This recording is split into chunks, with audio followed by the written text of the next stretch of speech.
ಸಿದ್ಧಾರ್ಥ ಶಿಕ್ಷಣ ಸಂಸ್ಥೆಯ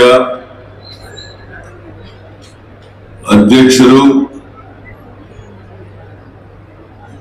ನನ್ನ ಸಹೋದ್ಯೋಗಿ ಗೃಹ ಸಚಿವರು ಆದಂತ ಡಾಕ್ಟರ್ ಜಿ ಪರಮೇಶ್ವರ್ ಅವರ,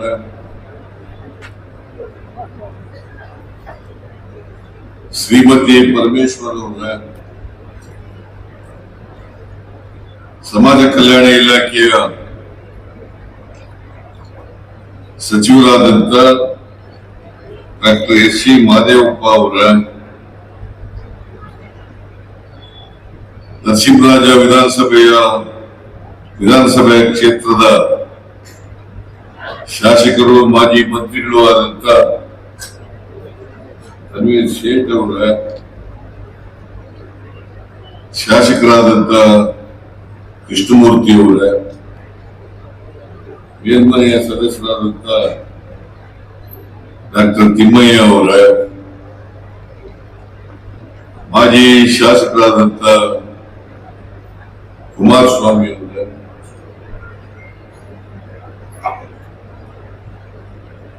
ವಕೀಲರಾದಂತ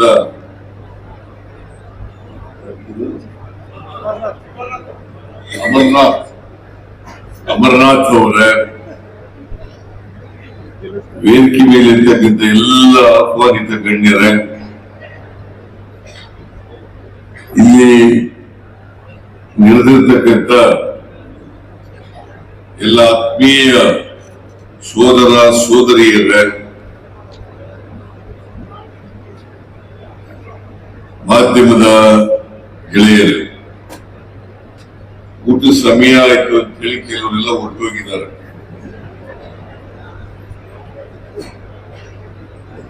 ಆದ್ರೆ ಬಹುತೇಕವಾಗಿ ಕೂತಿದ್ದೀನಿ. ನಾನು ಅದಕ್ಕೋಸ್ಕರ ಹೆಚ್ಚು ಮಾತನಾಡ್ಲಿಕ್ಕೆ ಹೋಗಲ್ಲ. ಈಗಾಗಲೇ ಡಾಕ್ಟರ್ ಪರಮೇಶ್ವರ್ ಅವರು ಸಿದ್ಧಾರ್ಥ ಶಿಕ್ಷಣ ಸಂಸ್ಥೆ ನಡೆದು ಬಂದಂತ ದಾರಿಯನ್ನು ಪ್ರಸ್ತಾಪ ಮಾಡಿದ್ದಾರೆ. ಯಾರು ಶ್ರೀಲಂಕನ್ನು ಯಾರು ವಿಜಯಲಾಕನ್ನು ವಿಷಯ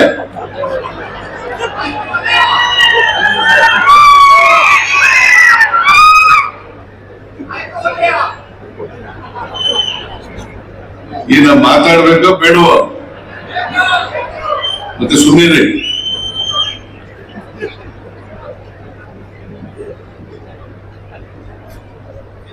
ಪರಮೇಶ್ವರ್ ಅವರ ತಂದೆಯವರಾದಂತ ಗಂಗಾಧರಯ್ಯನವರು ಬಹಳ ಕಷ್ಟಪಟ್ಟು ವಿದ್ಯಾಸಂಸ್ಥೆಯನ್ನ ಕಂಡಿದ್ದಾರೆ. ಪರಮೇಶ್ವರ್ ಅವರು ಹೇಳಿದ್ರು, ಗೋಲ್ನಹಳ್ಳಿನಲ್ಲಿ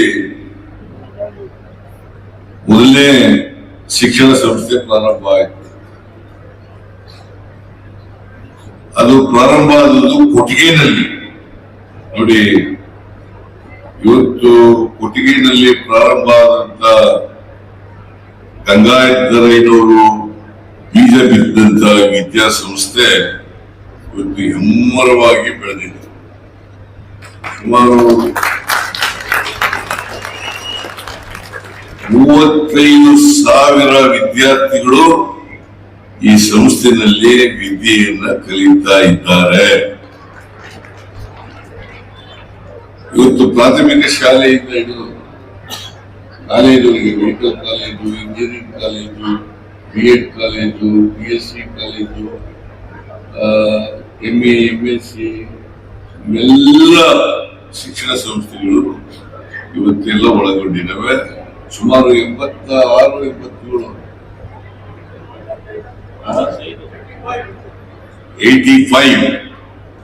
85 ಯಾಕಂದ್ರೆ ನನಗೆ ಬರ್ಕೊಟ್ಟಿದ್ದು 78ನೇ ಸಂಸ್ಥೆ ಅಂತ ಬರ್ಕೊಂಡಿದ್ದಾರೆ.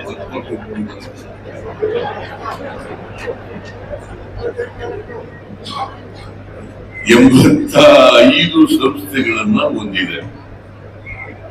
ನೋಡಿ, ಗಂಗಾಧರಯ್ಯನವರು ಪರಮೇಶ್ವರಷ್ಟು ದೊಡ್ಡ ವಿದ್ಯಾವಂತರಲ್ಲ. ಆ ಕಾಲದಲ್ಲಿ ಅವರು 60ನೇ ದಶಕದಲ್ಲಿ ಅವ್ರು ಯೋಚನೆ ಮಾಡಿದ್ದಾರಲ್ಲ, ಗ್ರಾಮೀಣ ಪ್ರದೇಶದ ಮಕ್ಕಳು,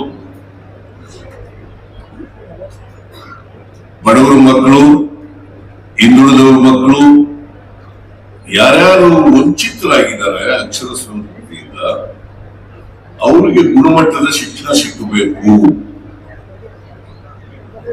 ಇವತ್ತು ದೇಶದಲ್ಲಿ ಎಲ್ಲರಿಗೂ ಗುಣಮಟ್ಟದ ಶಿಕ್ಷಣ ಸಿಕ್ಕಬೇಕು. ಬರೀ ಶಿಕ್ಷಣ ಸಿಕ್ಕಿದ್ರು ಸಾಲದು, ಆ ಶಿಕ್ಷಣ ಗುಣಮಟ್ಟದಿಂದ ಕೂಡಿರಬೇಕು. ಶಿಕ್ಷಣ ಬಹಳ ದಿನ ಪಡ್ಕೊಳ್ತಾರೆ,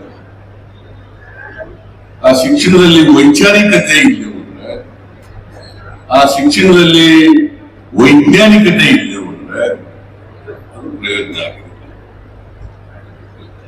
ನಿಮಗೆ ವೈಚಾರಿಕತೆ, ವೈಜ್ಞಾನಿಕತೆ ಶಿಕ್ಷಣ ಸಿಗದೆ ಹೋದ್ರೆ ನಾವು ಮನುಷ್ಯನಾಗಿ ರೂಪುಗೊಳ್ಳಲಿಕ್ಕೆ ಸಾಧ್ಯ ಆಗಲ್ಲ. ಇದನ್ನ ಅರ್ಥ ಮಾಡ್ಕೋಬೇಕಾಗ್ತದೆ. ಶಿಕ್ಷಣ ಬಹಳ ಮುಖ್ಯ, ನಿಜ. ಬಾಬಾ ಸಾಹೇಬ್ ಅಂಬೇಡ್ಕರ್ ಅವರು ಹೇಳಿದ್ರು, ವಿವೇಕಾನಂದರು ಕೂಡ ಹೇಳಿದ್ರು, ಶಿಕ್ಷಣ ಬಹಳ ಮುಖ್ಯ. ನಮ್ಮ ವಿಕಾಸ ಆಗ್ಬೇಕಂದ್ರೆ, ನಮ್ಮ ವ್ಯಕ್ತಿತ್ವದ ವಿಕಾಸ ಆಗ್ಬೇಕಾದ್ರೆ, ನಮ್ಮ ಸುತ್ತ ಪ್ರತಿಯೊಬ್ಬರು ಕೂಡ ಸುತ್ತ ಪ್ರತಿಭೆ ಇರ್ತದೆ. ಆ ಪ್ರತಿಭೆ ವಿಕಸನ ಆಗ್ಬೇಕಾದ್ರೆ ವಿದ್ಯೆ ಬೇಕೇ ಬೇಕಾಗ್ತದೆ. ಆ ವಿದ್ಯೆ ಇದ್ದಾಗ ಮಾತ್ರ ನಾವು ಸ್ವಾಭಿಮಾನಿಗಳಾಗಿ, ಮನುಷ್ಯರಾಗಿ ಬಾಳಲಿಕ್ಕೆ ಸಾಧ್ಯ. ಬಹಳ ಜನ ವಿದ್ಯಾವಂತರಾಗಿರ್ತಾರೆ, ಡಾಕ್ಟರ್ಗಳಾಗಿರ್ತಾರೆ, ಇಂಜಿನಿಯರ್ಗಳಾಗಿರ್ತಾರೆ. ಅವರು ಮಾನವೀಯತೆಯನ್ನು ಬೆಳೆಸ್ಕೊಂಡಿದ್ದಾರೆ. ಯಾಕಂದ್ರೆ ನಮ್ಮ ಶಿಕ್ಷಣ ಸಮಾಜಕ್ಕೆ ಸ್ಪಂದಿಸ್ತಕ್ಕಂಥ ಶಿಕ್ಷಣ. ಸಮಾಜಕ್ಕೆ ಸ್ಪಂದಿಸಬೇಕು. ಎಂತ ಸಮಾಜ ಇದೆ ನಮ್ಮಲ್ಲಿ? ಅಸಮಾನತೆಯಿಂದ ಕೂಡಿರ್ತಕ್ಕಂಥ ಸಮಾಜ ಇದೆ, ಜಾತಿ ವ್ಯವಸ್ಥೆಯಿಂದ ಕೂಡಿರ್ತಕ್ಕಂಥ ಸಮಾಜ ಇದೆ, ಬಡವರು ಬಲ್ಲಿಗರು ಅಂತಕ್ಕಂಥ ಸಮಾಜ ಇದೆ. ಇದಕ್ಕೆ ಸ್ಪಂದಿಸ್ತಕ್ಕಂಥ ವಿದ್ಯೆ ಆಗ್ಬೇಕಲ್ಲ. ಇದಕ್ಕೆ ಸ್ಪಂದಿಸದೆ ಹೋದ್ರೆ ನಾವು, ಈಗ ಯಾರೋ ಹೇಳಿದ್ರು ಮಾತಾಡುವಾಗ, ಸಮಪಾಲು ಸಮಪಾಲು ಅಂತ ಸಮಪಾಲು ಸಮಪಾಲು. ಎಲ್ರಿಗೂ ಈ ದೇಶದ ಸಂಪತ್ತು, ಈ ದೇಶದ ಅಧಿಕಾರ ಹಂಚಿಕೆ ಆಗ್ಬೇಕಲ್ಲ. ಸ್ವಾತಂತ್ರ್ಯ ಬಂದಿರೋದು ಕೆಲವರೇ ಅನುಭವಿಸಕ್ಕ, ಕೆಲವರೇ ಮಜಾ ಮಾಡಕ್ಕ. ಶಿಕ್ಷಣ ಬಂದಿರ್ತಕ್ಕಂಥದ್ದು ಕೆಲವರೇ ಮಜಾ ಮಾಡಕ್ಕ, ಕೆಲವರೇ ಅದರ ಲಾಭವನ್ನು ಪಡ್ಕೊಳ್ಬೇಕ. ಇದು ಆಗ್ಬಾರ್ದು. ಯಾರು ತಳ ಸಮುದಾಯ ಇದೆಯಲ್ಲ, ಆ ತಳ ಸಮುದಾಯದವರು ಕೂಡ ಮುಖ್ಯವಾಹಿನಿಗೆ ಬರಬೇಕು. ಆ ಮುಖ್ಯವಾಹಿನಿಗೆ ಬರ್ಬೇಕಾದ್ರೆ ನಮ್ಮಲ್ಲಿರ್ತಕ್ಕಂಥ ಅಸಮಾನತೆ ಹೋಗ್ಬೇಕು. ಬಾಬಾ ಸಾಹೇಬ್ ಅಂಬೇಡ್ಕರ್ ಇದನ್ನೇ ಹೇಳಿದ್ದು, ಅಸಮಾನತೆಯನ್ನು ತೊಡೆದಾಕಿ, ಅಸಮಾನತೆಯನ್ನು ತೊಡೆದಾಕಿ. ಇವತ್ತು ನಮಗೆ ದೇಶಕ್ಕೆ ಸ್ವಾತಂತ್ರ್ಯ ಬಂದಿರ್ತಕ್ಕಂಥದ್ದು ಅದು ಯಶಸ್ವಿ ಆಗ್ಬೇಕಾದ್ರೆ ಈ ಸಮಾಜದಲ್ಲಿರ್ತಕ್ಕಂಥ ಯಾರು ಅಸಮಾನತೆಯಿಂದ ನಡತಾ ಇದ್ದಾರೆ ಅವರಿಗೆ ಆರ್ಥಿಕ ಸ್ವಾತಂತ್ರ್ಯ ಮತ್ತು ಸಾಮಾಜಿಕ ಸ್ವಾತಂತ್ರ್ಯ ಸಿಕ್ಕಿದಾಗ ಮಾತ್ರ ಅವರು ಸಮಾನತೆಯಂತ ಹೋಗ್ಲಿಕ್ಕೆ ಸಾಧ್ಯ ಆಗ್ತದೆ. ಇಲ್ಲಿ ಹೋದ್ರೆ ಹಂಗೆ ಅಸಮಾನತೆ ಹುಡುಕುತ್ತದೆ. ಬಸವಣ್ಣವರು ಎಷ್ಟು ವರ್ಷ ಆಯ್ತು ಹೇಳಿ, ಇವನಾರವ ಇವನಾರವ ಇವನಾರವ ಎಂದೆನಿಸದಿರಯ್ಯ, ಇವ ನಮ್ಮವ ಇವ ನಮ್ಮವ ಇವ ನಮ್ಮವ ಎಂದೆನಿಸಯ್ಯ, ನಿನ್ನ ಮನೆಯ ಮಗನೆಂದೆನಿಸಯ್ಯ ಅಂತ ಹೇಳಿ ಇದು ಇಷ್ಟೊಂದು 850 ವರ್ಷಗಳ ಹಿಂದೆ. ಈಗ 76% ಶಿಕ್ಷಣ ಸಿಕ್ಕಿದೆ. 76% ಶಿಕ್ಷಣ ಸಿಕ್ಕಿದೆ. 24% ಮಾತ್ರ ಶಿಕ್ಷಣ ಸಿಕ್ಕಿದೆ ದೇಶದಲ್ಲಿ. ಅವ್ರಿಗೆ ನೋಡಿದಾಗ ಇವತ್ತು ಇಷ್ಟಾದ್ರೂ ಕೂಡ ಇವ ನಮ್ಮವ ಅಂತಕ್ಕಂಥ ಭಾವನೆ ಬಂದೇ ಇಲ್ವಲ್ಲ. ನಮ್ಮವ ಅಂತ ಹೇಳ್ಬೇಕಂತ ಭಾವನೆ ಬರ್ಬೇಕಲ್ಲ. ಇದನ್ನ ವಚನ ಹೇಳ್ಬಿಟ್ಟು ಬಸವಾದಿ ಶರಣರು ವಚನ ಹೇಳ್ಬಿಟ್ಟು ಇವ ನಾರವ ಅಂತ ಹೇಳ್ಬಿಟ್ಟು ಇವ ನಮ್ಮವ ಅಂತ ಅಂದ್ಬಿಟ್ಟು ಆಮೇಲೆ ಈ ಯಾವ ಜಾತಿಯವರು ನೀ ಯಾವ ಜಾತಿ ಸೇರಿದೀಯ? ಇದೇನ ಶಿಕ್ಷಣ? ಈ ಶಿಕ್ಷಣ ಬೇಕಾ? ಶಿಕ್ಷಣ ಇಲ್ಲರೂ ಆಯ್ತದೆ, ಉದ್ಯೋಗಕ್ಕೋಸ್ಕರ ಒಂದು ಶಿಕ್ಷಣ ಬೇಕಾಗ್ತದೆ, ವರ್ಗಕ್ಕೋಸ್ಕರ ಒಂದು ಶಿಕ್ಷಣ ಬೇಕಾಗ್ತದೆ. ಬಹಳ ಜನ ಡಾಕ್ಟರ್ಗಳು, ಇಂಜಿನಿಯರ್ಗಳು ನಮ್ಮ ಮೌಢ್ಯಗಳನ್ನು ಬಿಡದೇ ಇಲ್ಲ, ಕಲಾಚಾರಗಳನ್ನು ಬಿಡದೇ ಇಲ್ಲ. ಮತ್ತೆ ಮೌಢ್ಯಗಳನ್ನ ಕಲಾಚಾರಗಳನ್ನು ಬಿಡದೆ ಹೋದ್ರೆ ಎಂತ ಶಿಕ್ಷಣ ಅದು? ನಮಗ್ ಬೇಕಾಗಿರ್ತಕ್ಕಂಥ ಶಿಕ್ಷಣ ಮನುಷ್ಯನನ್ನ ಪ್ರೀತಿಸ್ಬೇಕು, ಇನ್ನೊಬ್ಬರನ್ನ, ಅಂತ ಶಿಕ್ಷಣ ಬೇಕು. ದ್ವೇಷದಲ್ಲ, ಜಾತಿ ಆಧಾರದ ಮೇಲೆ ಅಥವಾ ಆರ್ಥಿಕ ಇದ್ರ ಮೇಲೆ, ಶ್ರೀಮಂತಿಕೆ ಮೇಲೆ ನಾವು ಪ್ರೀತಿಸೋದಲ್ಲ, ಮನುಷ್ಯನನ್ನ ಪ್ರೀತಿಸ್ಬೇಕು ಅಂತ ಶಿಕ್ಷಣ ಆಗ್ಬೇಕು. ಬಹುಶಃ ಇವೆಲ್ಲ ದಲಿತ ವರ್ಗದಿಂದ ಬಂದಿರೋದ್ರಿಂದ ಅಂತ ಶಿಕ್ಷಣ ಕೊಡ್ತಾರೆ ಅಂತಕ್ಕಂಥ ವಿಶ್ವಾಸ ಇದೆ, ನಂಬಿಕೆ ಇದೆ.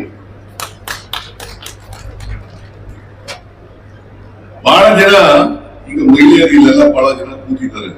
ನಿಮ್ಗೆಲ್ಲ ಯಾವಾಗ ಸಮಾನತೆ ಬಂತು ಕೊಟ್ಟ ಬಸವಣ್ಣನ ಕಾಲದಲ್ಲಿ ಅದು ನಿಮ್ಗೆಲ್ಲ ಸಮಾನತೆನೇ ಇರಲಿಲ್ಲ. ತಲೆ ಬೋಳಿಸ್ಬಿಟ್ಟು ಒಳಗಡೆ ಕೂತಿದ್ರು. ಅಕ್ಷರ ಕಲಿಯಾಗಿರ್ಲಿಲ್ಲ ನೀವು, ಅಕ್ಷರ ಸಂಸ್ಕೃತಿಯಿಂದ ನೀವು ವಂಚಿತರಾಗಿದ್ರಿ. ಹೆಂಗೆ ಶೂದ್ರರು ವಂಚಿತರಾಗಿದ್ರು ಅದೇ ರೀತಿ ಮಹಿಳೆಯರು ಕೂಡ ವಂಚಿತರಾಗಿದ್ರು. ಶೂದ್ರರು ಅಕ್ಷರ ಸಂಸ್ಕೃತಿಯಿಂದ ನೂರಾರು ವರ್ಷಗಳ ಕಾಲ ವಂಚಿತರಾಗಿದ್ರು. ಯಾಕಂದ್ರೆ ನಮ್ಮ ಜಾತಿ ವ್ಯವಸ್ಥೆಯಲ್ಲಿ ಶೂದ್ರ ವರ್ಗ ಇದ್ದಲ್ಲ, ಆ ಶೂದ್ರ ವರ್ಗ ವಿದ್ಯೆ ಕಲಿಯಾಗಿರ್ಲಿಲ್ಲ, ಸಂಸ್ಕೃತ ಕಲಿಯಾಗಿರ್ಲಿಲ್ಲ. ಇದು ಬಹಳ ವರ್ಷ ಆಯ್ತು ಸಮಾಜದಲ್ಲಿ. ಸ್ವಾತಂತ್ರ್ಯ ಬಂದ್ಮೇಲೆ ಎಲ್ಲರೂ ವಿದ್ಯೆ ಕಲಿಲಿಕ್ಕಾಗಿರೋದು. ಈಗ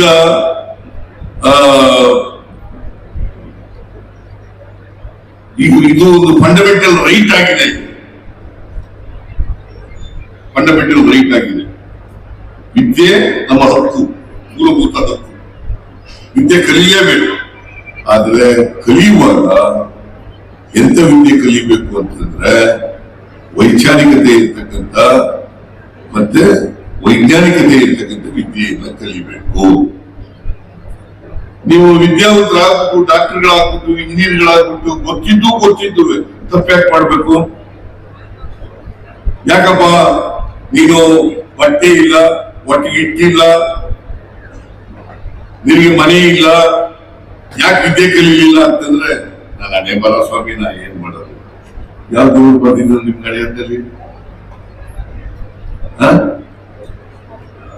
ಬಹಳ ಜನ ಮನೆಯಲ್ಲಿ ಹೇಳ್ಕೊಡ್ತಾರೆ ನಮ್ಗೆ, ನಮ್ಮ ಮನೆಯಲ್ಲೆಲ್ಲ ಹೇಳ್ಕೊಡ್ತಾರೆ.